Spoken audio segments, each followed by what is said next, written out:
Honestly, and I've heard Psycho Killer, but I've never heard it like this before. So, and we got an email the other day, and we love it when we get emails suggesting us like bands to look at and new things and new music. It's unusual for us. It's a covers album, but from a really cool band. Tell us a little bit about it, man. Okay, so when we got the email, I had a little look into them because obviously I've never heard of them before. But from what I can gather, Susu is an experimental band formed in 2002, led by a guy, Jamie Stewart, and known for pushing music into uncomfortable, emotional, and often unsettling territory. Ooh. Yeah.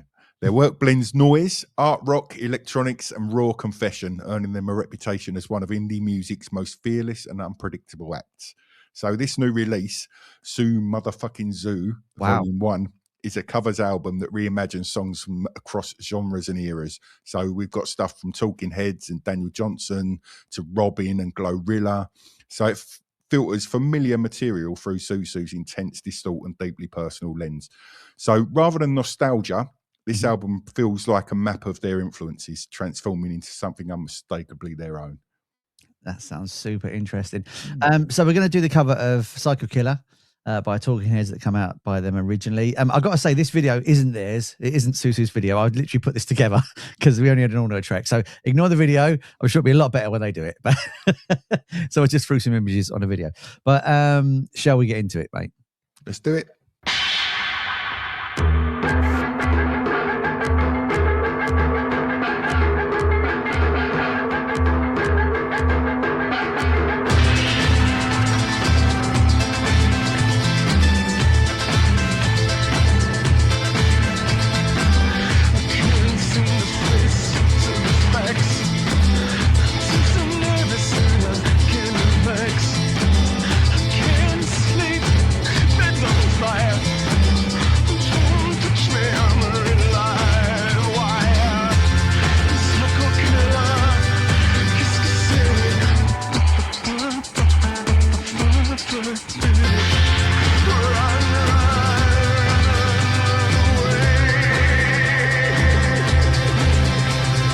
I'm just going to pause it there.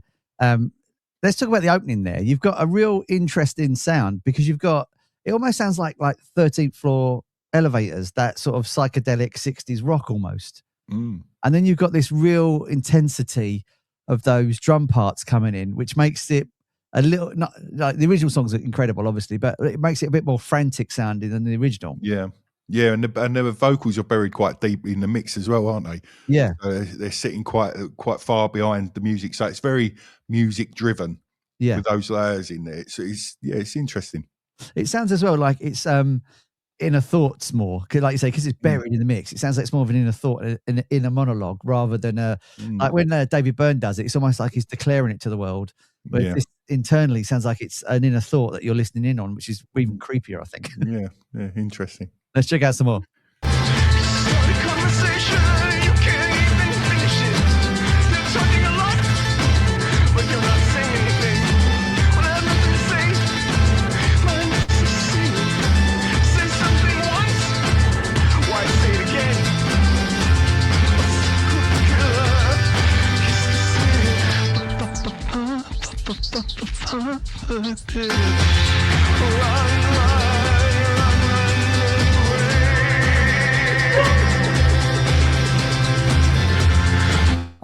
That bit there, where it was like, that sounds like he's given in to himself.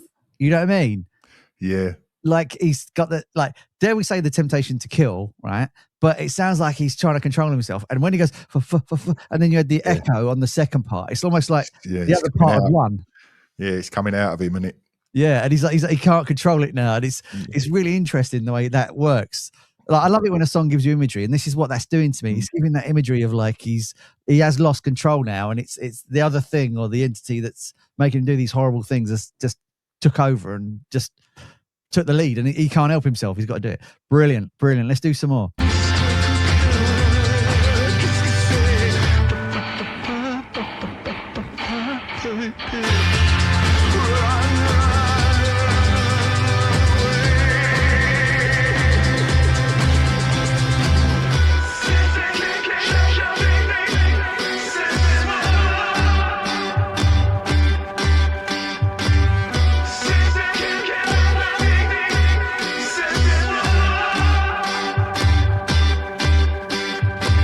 Here's a question for you. Go on. When it had that bit there where you had the French and it was echoey and it was like a massive wide space, is it the French thing that is the entity that takes over? There's a question. Well, all along has David Byrne been telling you that's the alter ego and you never realized it. And, but I love the space in that. Then there's loads of space in it and it was sounding super creepy and really, really cool use of echo and delay and all that sort of stuff in this. It's a really interesting take on this song. Yeah. And, what do you think so far? Well, up till that point, I didn't think it was overly far away from the original, to be honest. I thought it was quite an homage to the original, and then it kind of dropped into that part in the French, and it really moved away. Yeah, from the original there.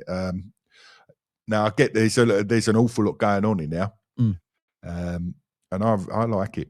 I think it's quite cool, to be honest with you. I think he's giving it a little twist there. Yeah, it's nice. Right, let's do some more. I'm really digging this because it's super interesting. And being an audio nerd, there's lots of layers and stuff in here that I'm just loving. I'm just loving it. From a nerdy point of view, I think this is great. Anyway, let's do some more. Let's get into it.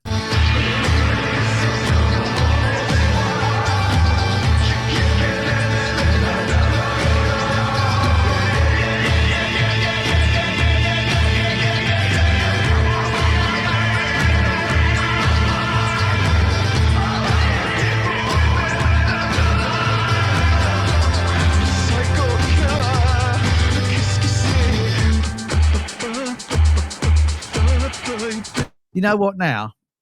I'm questioning it even more now. So, when I said it like a minute ago that it was like, is the French the alter ego part? Because you had all that space. Then when it went on to the we are vain and we are blind, is it then multiple personalities that you know what I mean? This song has made me think about it that way. Well, I'd love him to email us and let us know where he's coming from. Yeah, David Byrne as well. Yeah, but like you sort of think like now I'm thinking about it. Is that the alter ego's taking over again, and they're talking now rather than like because people can have multiple things, can't they? Yeah, of course. Yeah, and it's interesting that this cover has made me think that way about it. I never thought of it before at all. No, not once. But now we're digging into it. I'm using echo and delay as a tool, and then I'm now reevaluating the original lyrics. Then it's a good cover, right? It's a fantastic cover, yeah. Fantastic. Right, let's do some more. This is really cool.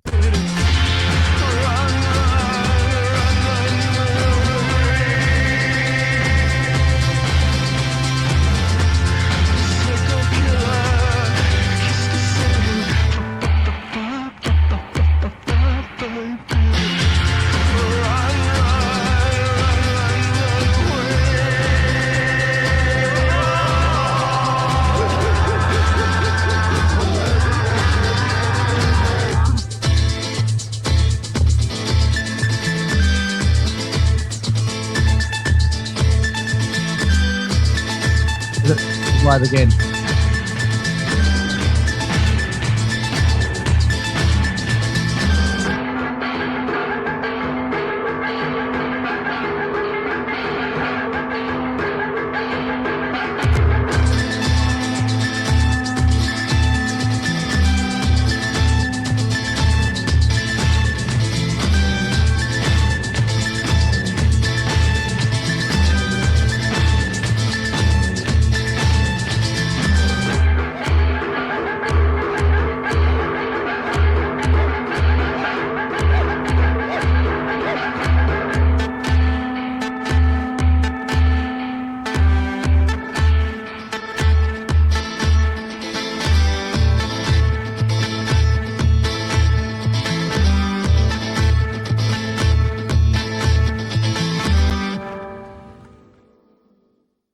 There's a lot to unpack in that song, isn't there? It's a huge departure for sure. It's what's really weird is if you want to do a proper throwbacks, I could have heard Jim Morrison singing over that version of the track. Yeah. You know what I mean? I got a real. I see where you're coming from. Yeah. Yeah, like I was saying at the start, there, I got a real '60s vibe from it, like 13th Floor Elevators, The Doors, Love, that sort of stuff. It had a real sort of '60s vibe, and then it went off into this sort of surrealistic soundscape that was like frightening and interesting all at the same time. And then it's almost like it brought you back to the '60s soundscape again. I really liked the way that worked. I got a little bit uncomfortable towards the end of that, to be honest, with the way it was going. I think that's on purpose as well. Yeah. So yeah, it's a really good cover. Really enjoyed it. Well, if you want to check out more of Susu's music, we're going to put a link in the description. Let us know what you think of the track as well. We'd love to know your opinions on it. And if you can like and subscribe, that'd be great. You're massive help with this channel. And if you're a band and you want to send us something, and do that as well, because we'd love to hear your new music. There's a link in the description for that as well. I've been Robbie, and that's been Andy. And thank you so much for checking it out. And we'll see you in the next one, you little psycho killers. Ta-da. This channel needs your help. It turns out 93% of you wonderful people that watch this channel don't subscribe. Now, we need your subscription to tell YouTube that this channel is worth looking at and pushing. That way, it will generate more opportunities, which means we can get more content out for you, which is something we absolutely love doing. It's just a click. It's absolutely free, and it would mean the world to us. Thank you so much.